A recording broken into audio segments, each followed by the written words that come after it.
Robert Coward spent 7 years investigating. After finally getting the story from his mom, combing through countless court documents and newspaper articles, and 50 witness interviews, he thinks he has a pretty good idea of what happened. Someone did get away with murder, yes. 80 years have passed, and yet one Hardin County murder remains a mystery. It's still an unsolved murder, but everybody's pretty sure about who did it. A prime suspect with a motive and witnesses, but none willing to come forward. Officers made an arrest, but never got a confession, and the case was dismissed. He never even went to trial. All signs pointed to E.B. Means, but to this day, there's no proof. I cannot tell you that my uncle unequivocally murdered the deputy. Robert Coward is E.B. Means' nephew. He didn't know his uncle was a prime murder suspect until he was 16, when a classmate at West Hardin High School spilled the family secret. One day he just came up to me and said, hey, did you know your uncle E.B. killed a deputy? And I said, no, and you're a liar. But the facts were in the photos.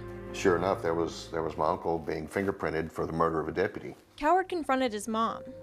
She looked at me only like a mother can, and she said, we don't talk about that. The conversation was over until 2002. Means died, and Coward got his chance to bring it up to her again. I said, did he kill that deputy? And she told me, yes, he did.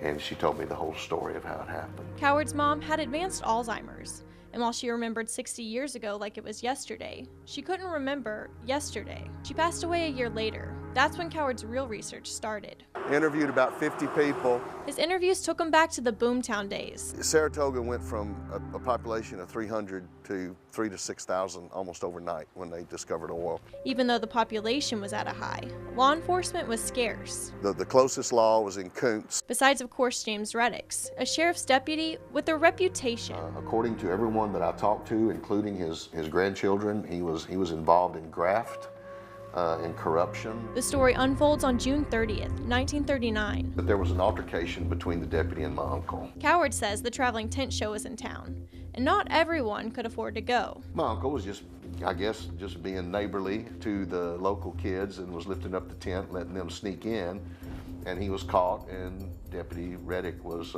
called. Reddicks wasn't the only one with a reputation. Means was a known street fighter. He didn't take any prisoners. He came in with his billy club and beat on my uncle pretty good. That's when Means told Reddicks the beating would be one he'd regret. My uncle said in front of about 15 or 20 people, I'm going to go get my dad's gun and I'm going to kill you. Coward interviewed some of those witnesses. He left and told him that I'll be back in about 15 minutes. Coward says Reddicks went back to a cafe he owned called the White Kitchen. It's hard to know where exactly it was located, but Coward thinks it was about where this car wash is on FM 770 now. He was sitting in front of a window that faced the street. Across the street, about where the First Baptist Church sign sits today, was a shed. About 15 minutes and somebody walked up on that shed and fired 2 shots. It wasn't long before there was a manhunt for Means. Coward says ultimately it was his dad who agreed to bring him in, and they tortured him for 6 days. The only thing my grandmother would tell me was that when they got him out of jail, that she couldn't recognize him. They had beaten him up so badly. But Means didn't budge. From what I could gather, he never even told them his name.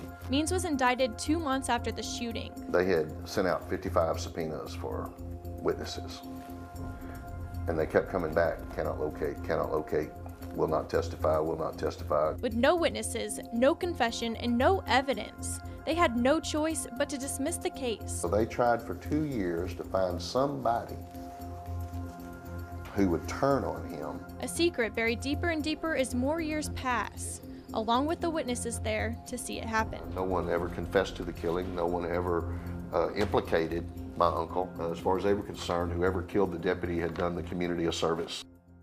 Hardin County District Attorney David Sheffield says there is no statute of limitations on murder. However, the defendant and witnesses would have to be alive to get a conviction. I'm Parris Kane, 12 News.